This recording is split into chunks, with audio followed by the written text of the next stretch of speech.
നമസ്കാരം. Business mastery ഹബിലെ പുതിയ സെഷനിലേക്ക് എല്ലാവർക്കും സ്വാഗതം.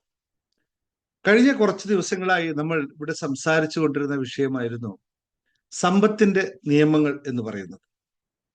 കഴിഞ്ഞ 5 വീഡിയോകളായി 100-ൽ പരം ഉള്ള സമ്പത്തിന്റെ നിയമങ്ങളെ പറ്റി പ്രതിപാദിക്കാനായിട്ട് ശ്രമിക്കുകയുണ്ടായി. 5 നിയമങ്ങൾ കഴിഞ്ഞ ദിവസങ്ങളിൽ സംസാരിച്ചു. അത് നിങ്ങളെല്ലാവരും കേട്ടു കാണും എന്ന് വിശ്വസിക്കുന്നു. നോ യുവർ ബിസിനസ് എന്ന് പറയുന്ന നമ്മുടെ ഈ ശ്രേണിയിൽ നമുക്ക് നമ്മുടെ ബിസിനസിനെ അറിയില്ലെങ്കിൽ, നമ്മൾ എന്ത് ചെയ്യുന്നു എന്നുള്ള ബോധം നമുക്കില്ലെങ്കിൽ നമ്മുടെ ബിസിനസ്സിനെ വളർത്താൻ വളരെ വളരെ പ്രയാസകരമായ കാര്യമാണ്. അതുകൊണ്ട് തന്നെയാണ് താഴെ നിങ്ങൾ കാണുന്ന ഈ ടാഗ് ലൈനിൽ നോ യുവർ ബിസിനസ് എന്ന് പറയുന്നത് തന്നെ എഴുതി വച്ചിരിക്കുന്നത്. ബിസിനസ്സുകാരനാവണം എന്നുള്ളത് നമ്മുടെ എല്ലാവരുടെയും ഏറെക്കാലത്തെ ആഗ്രഹത്തിന്റെ ഫലത്താണ് നമ്മൾ ബിസിനസ് തുടങ്ങിയതും, അല്ലെങ്കിൽ മറ്റു ചിലർ ആകസ്മികമായി എത്തിപ്പെട്ടവരുണ്ട്. പക്ഷേ അത് ഇന്ന് നമ്മുടെ ജീവിതമായി മാറുമ്പോൾ നമ്മൾ അതിനെ അറിയുക, അറിഞ്ഞ് നമ്മൾ പ്രവർത്തിക്കാൻ തയ്യാറാവുക. അപ്പോൾ സ്വാഭാവികമായും നമ്മൾ ചില നിയമങ്ങൾ അറിഞ്ഞിരിക്കണം. ബിസിനസ് ചെയ്യുന്ന ഓരോ ആളുടെയും ലക്ഷ്യം എന്ന് പറയുന്നത് സമ്പത്ത് തന്നെയാണ്, അല്ലെ? അതാണ് ഏറ്റവും പരമപ്രധാനമായ ലക്ഷ്യം എന്ന് പറയുന്നത്. അപ്പോൾ സമ്പത്തിന്റെ നിയമങ്ങൾ അറിയുക എന്ന് പറയുന്നത് ബിസിനസിനെ വളർത്താനുള്ള നിയമം അറിയുക എന്ന് തന്നെയല്ലേ? അങ്ങനെയാണെങ്കിൽ നിങ്ങൾ താല്പര്യപൂർവ്വം ഇത് കാണാൻ ഇഷ്ടപ്പെടുന്നുവെങ്കിൽ ഈ ചാനലിൽ വരുന്ന വീഡിയോസ് എല്ലാം നിങ്ങൾക്ക് ഗുണകരമാണ് എന്നുണ്ടെങ്കിൽ ചാനൽ സബ്സ്ക്രൈബ് ചെയ്യാൻ മറക്കാതിരിക്കുക, ബെല്ലൈക്കൺ എനേബിൾ ചെയ്യാൻ മറക്കാതിരിക്കുക. കാരണം എല്ലാ ദിവസവും ഞാൻ മാക്സിമം സമയത്തനുസരിച്ചുകൊണ്ട് വീഡിയോ ഇടാൻ ശ്രമിക്കുന്നുണ്ട്. അത് നിങ്ങൾക്ക് ലഭിക്കുകയും അതിൽ നിന്ന് എന്തെങ്കിലും ഒരു ഗുണകരമായ പാഠം ഉണ്ടാവുകയും ചെയ്യുക എന്നതും, അത് നിങ്ങൾ താഴെ കമന്റായിട്ട് രേഖപ്പെടുത്തി കഴിഞ്ഞാൽ തുടർ വീഡിയോകളിൽ അത് ഉൾപ്പെടുത്തിക്കൊണ്ട് നമുക്ക് നല്ല കണ്ടന്റ്സുകൾ ക്രിയേറ്റ് ചെയ്യാൻ സാധിക്കും എന്നുള്ളതാണ്. ബിസിനസ് എന്ന് പറഞ്ഞാൽ എപ്പോഴും ഗീവ് ആൻഡ് ടേക്ക് പോളിസിയാണ്. ഒരാൾക്കൊരാളുടെ വിഷയത്തിന്റെ സൊല്യൂഷൻ ആണ് ബിസിനസ് എന്ന് പറയുന്നു.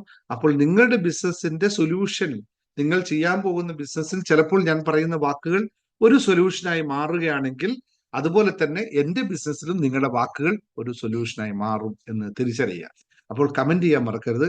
അപ്പോൾ നമ്മളെ വിളിക്കുന്ന പേരെന്താണ്, ആ പേര് മാത്രം താഴെ ഒന്ന് കമന്റായി രേഖപ്പെടുത്തിക്കൊണ്ട് നമുക്ക് ക്ലാസ്സിലേക്ക് കടക്കാം. We are a profit makers. നമ്മൾക്ക് ബിസിനസ് ചെയ്യുന്നതിന് അന്തിമമായ ഫലം എന്ന് പറയുന്നത് ലാഭം ഉണ്ടാക്കുക എന്നുള്ളതാണ്. അത് പണലാഭമോ എന്ത് ലാഭമോ എന്നൊക്കെ പിന്നൊരു നിർവചനമാണ്.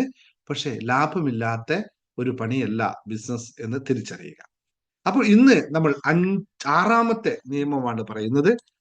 നമ്മൾ ഇതുവരെ 5 നിയമങ്ങളെ പറ്റി പറഞ്ഞു. സമ്പത്തിന്റെ നിയമങ്ങൾ, റൂൾ നമ്പർ 6 എന്ന് പറയുന്നത് വളരെ വളരെ വളരെ ഇമ്പോർട്ടന്റും ഇൻട്രസ്റ്റുമായ ഒരു സബ്ജക്റ്റിനെ പറ്റിയിട്ടാണ് പറയുന്നത്. വായ്പാ നിയന്ത്രണത്തിന്റെ നിയമങ്ങൾ എന്നുള്ളതാണ്.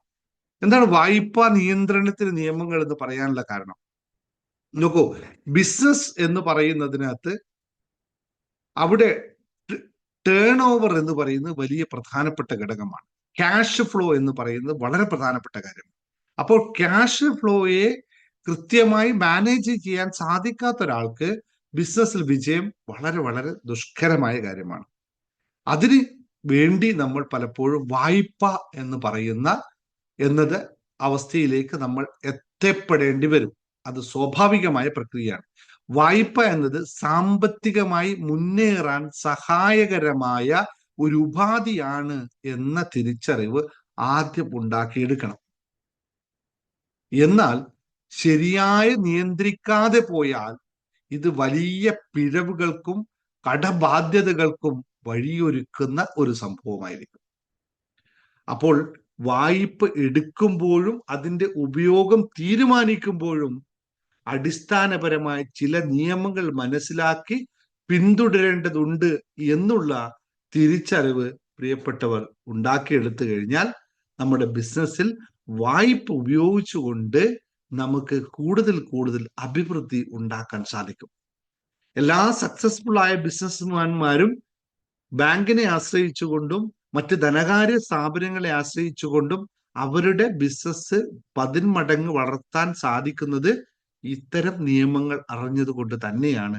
അറിയുന്നത് കൊണ്ടല്ല മാത്രമല്ല, അവർ പാലിക്കുന്നത് കൊണ്ട് കൂടി മാത്രമാണ് എന്ന് തിരിച്ചറിയുമ്പോൾ ഇതിന്റെ നിയമങ്ങൾ ഒന്നറിയുക. 8 കാര്യങ്ങൾ ഇന്ന് ഞാൻ ഇതിന്റെ വളരെ ഫാസ്റ്റായിട്ട് പറഞ്ഞു പോകാം. ഇത് വളരെ ലളിതമായ കാര്യമാണ്. വലിയ എക്സ്പ്ലനേഷൻ ഒന്നും ആവശ്യമുണ്ടെന്ന് കരുതുന്നില്ല.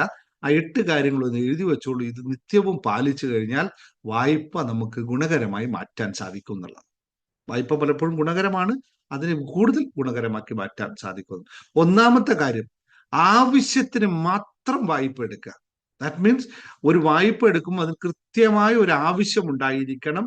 ആ ആവശ്യമായ കാര്യത്തിന് മാത്രം വിനിയോഗിക്കുന്ന രീതിയിലുള്ള വായ്പ എടുക്കാൻ നമ്മൾ ശ്രമിക്കണം എന്നുള്ളതാണ്. അതായത് ആഡംബരത്തിനോ ഫാഷനോ വേണ്ടിയുള്ള വായ്പ ഒരു വലിയ പിഴവായി മാറും എന്ന് തിരിച്ചറിയുക. രണ്ടാമത്തെ കാര്യം, തിരിച്ചടവിന്റെ ശേഷി മനസ്സിലാക്കുക എന്നുള്ളതാണ്. വായ്പ എടുക്കുന്നതിന് മുമ്പ് നമ്മുടെ മാസവരുമാനം, ചിലവുകൾ, മറ്റ് വായ്പാ ബാധ്യതകൾ എന്നിവയെ മനസ്സിലാക്കി കണക്കാക്കി തിരിച്ചടവ് സാധ്യമാകുമോ എന്നുള്ളത് ഉറപ്പാക്കിയതിനു ശേഷം EMI ഫിക്സ് ചെയ്യുക എന്നുള്ളത്. അതിനനുസരിച്ചുള്ള എമൗണ്ട് വായ്പകളാക്കി മാറ്റുന്ന ഒരു ടെക്നിക്ക് ഉപയോഗിക്കണം. ഇല്ലെങ്കിൽ പലപ്പോഴും ബാധ്യതകളിലേക്ക് വന്നു പെട്ടുപോകും. ഇനി മൂന്നാമത്തെ കാര്യം, പലിശ നിരക്ക് പരിശോധിക്കുക എന്നുള്ളത്. കേരളത്തിൽ ഇന്ന് പലരും അത് മറന്നു പോകുന്നു എന്നുള്ള സത്യമായ കാര്യമാണ്.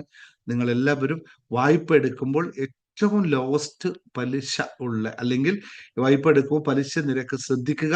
കുറഞ്ഞ പലിശ നിരക്കുള്ള വായ്പകൾ തിരഞ്ഞെടുക്കുക. മറികടക്കാൻ കഴിയുന്ന പലിശയും സർവീസ് ചാർജും ഉറപ്പാക്കുന്ന രീതിയിലുള്ള ടേംസ് ആൻഡ് കണ്ടീഷൻസ് നെഗോഷിയേഷൻസിലൂടെ ഫിക്സ് ചെയ്യാൻ മറക്കാതിരിക്കുക. എല്ലാ ബാങ്കിനും എല്ലാ സ്ഥാപനങ്ങൾക്കും അതിൻ്റെതായ ഒരു പോളിസി ഉണ്ടാവുന്നത് പോലെ തന്നെ നമ്മൾ ഒരു കടം എടുക്കാൻ പോകുമ്പോഴും നമുക്കും ഒരു പോളിസി ഉണ്ടായിരിക്കണം. അതിൽ തത്തുല്യമായി മാത്രമേ എടുക്കാവൂ എന്നുള്ള തീരുമാനം.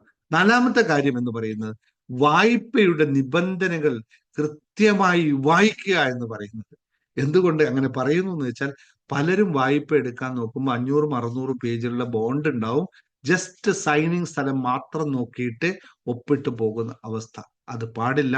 വായ്പാ നിരക്ക് എടുക്കുമ്പോൾ പല ബാങ്കിനും അതിനെയൊക്കെ മാറ്റാനുള്ള പല പ്രൊവിഷൻസ് ഉണ്ടാവും. വായ്പ എടുക്കുമ്പോൾ അതിന് സ്ഥാപനത്തിന്റെ നിബന്ധനകളും വ്യവസ്ഥകളും പൂർണ്ണമായി മനസ്സിലാക്കാതെ ഒപ്പുവെക്കരുത്.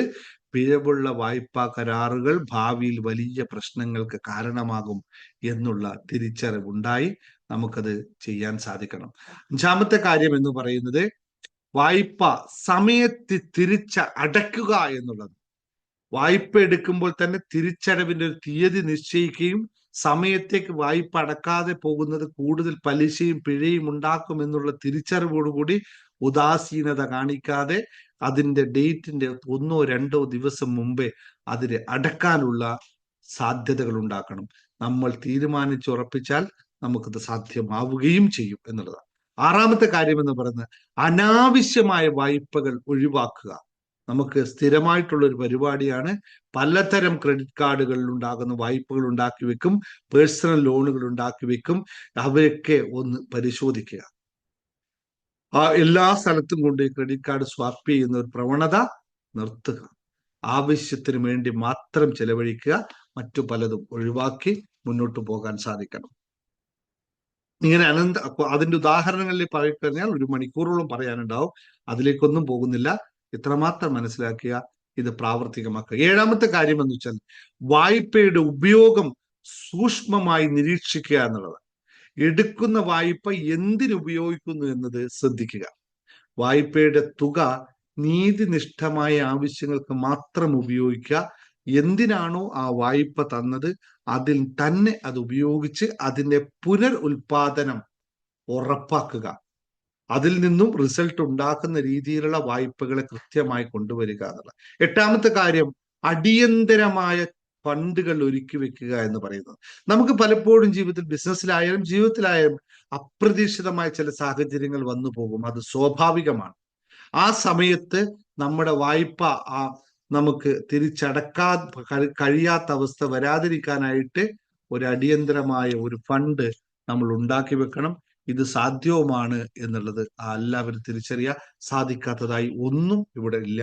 നമ്മൾ മനസ്സുകൊണ്ട് വിചാരിച്ചാൽ അത് സാധ്യവുമാണ് എന്നുള്ള 8 കാര്യങ്ങളെ നിങ്ങളൊന്ന് പ്രാവർത്തികമാക്കി നോക്കൂ. വായ്പ കൊണ്ട് നമുക്ക് ശരിയായി നിയന്ത്രിച്ച് അത് സമ്പത്തിനും സാമ്പത്തിക സുരക്ഷയ്ക്കും വഴിയൊരുക്കുന്ന രീതി സംഭവിക്കും. വായ്പ എടുക്കുന്നതും ഉപയോഗിക്കുന്നതും ഉത്തരവാദിത്തപൂർവമായിരിക്കണം എന്നും, വായ്പ എന്നത് സഹായകരമായ ഒരു ഉപാധിയാണ്, അല്ലാതെ ജീവിതത്തിനെ ഭാരമാക്കി മാറ്റുന്ന ഒരവസ്ഥയാവരുത് എന്നുള്ള തിരിച്ചറിവുണ്ടാകുമ്പോൾ സമ്പത്തിന്റെ നിയമങ്ങളിൽ 6ാമത്തെ വായ്പയെ നമ്മൾ കൃത്യമായി മനസ്സിലാക്കുക. വളരെ ലളിതമായി തന്നെ ഞാൻ ഇത്തരം കാര്യങ്ങൾ പറഞ്ഞു തന്നിട്ടുണ്ട്. ഇഷ്ടപ്പെട്ടു കഴിഞ്ഞാൽ കമന്റ് ചെയ്യുക. കൂടുതൽ അഭിപ്രായങ്ങളുണ്ടെങ്കിൽ ചോദിക്കുക.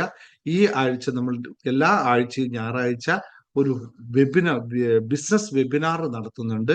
അതിൽ ജോയിൻ ചെയ്യാൻ താല്പര്യമുള്ള ആൾക്കാർ താഴെ കമന്റ് ചെയ്യുക. ഇവിടെ പോസ്റ്റായിട്ട് ആ വെബിനാർ ഓരോ ആഴ്ചയിൽ ഞായറാഴ്ച നടത്തുന്ന വെബിനാർ, അതുപോലെ തന്നെ എന്റർപ്രണർ മൈൻഡ് സെറ്റ് എന്ന് പറയുന്ന കോഴ്സുകൾ, ഇതൊക്കെ തുടർ ദിവസങ്ങൾ നിങ്ങൾക്ക് ഇവിടെ കാണാവുന്നതാണ്. വെബിനാറിൽ പങ്കെടുക്കാൻ താല്പര്യമുള്ള ആൾക്കാർ അതിൽ ജോയിൻ ചെയ്യുക. കൂടുതൽ കാര്യങ്ങൾ അറിയാൻ ശ്രമിക്കുക. അതുപോലെ തന്നെ നിങ്ങളുടെ ബിസിനസിനെ പറ്റി കൂടുതൽ മനസ്സിലാക്കാൻ നിങ്ങൾ ശ്രമിക്കുക. അത് നമ്മുടെ ബിസിനസിന്റെ പറ്റിയിട്ടുള്ള ഒരു പുസ്തകമുണ്ട്, മാസ്റ്ററിങ് യുവർ ബിസിനസ് എന്നുള്ള, അതും പോസ്റ്റായിട്ട് നിങ്ങൾക്ക് ഇവിടെ കാണാം. ആ പുസ്തകം വായിക്കുക, ബിസിനസിനെ അഭിവൃദ്ധിപ്പെടുത്തുക എന്ന് മാത്രം ഓർമ്മിച്ചുകൊണ്ട് ഇന്നത്തെ session winding off. Thank you very much. Dinesh Moongath signing off. Thank U.